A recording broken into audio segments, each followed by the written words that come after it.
what threat should we be worried about? Should keep us awake at night?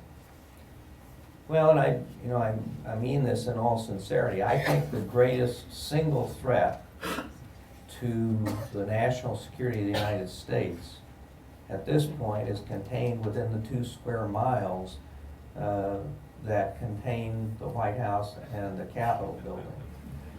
In all seriousness, if we can't figure out a way for our government to work, if we can't figure out a way to get our budget under control and to have regular order of business, if we can't begin to address some of the serious problems that the country is facing, I don't think that there's any single foreign threat that poses as much danger to our future as a country.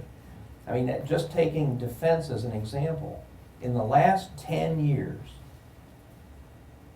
the Defense Department has begun the fiscal year with an appropriation twice.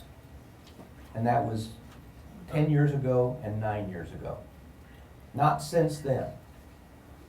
So I cut the defense budget by, between the 36 programs I cut and the cuts in the overhead, in 2009, 2010, I cut the defense budget by a little over $400 billion over a 10-year period.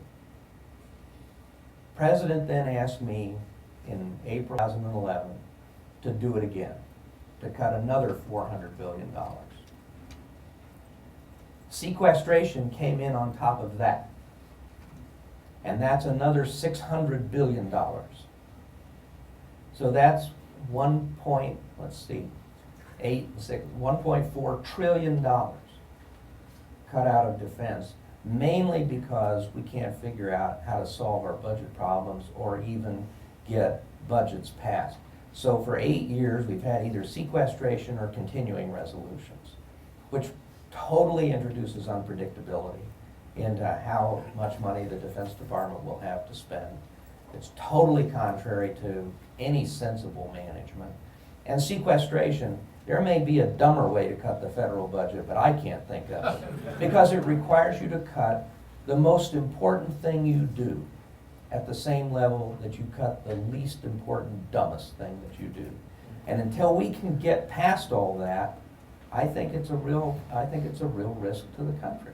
It begs the question, when are you announcing your candidacy for the President of the United States? You should live so long.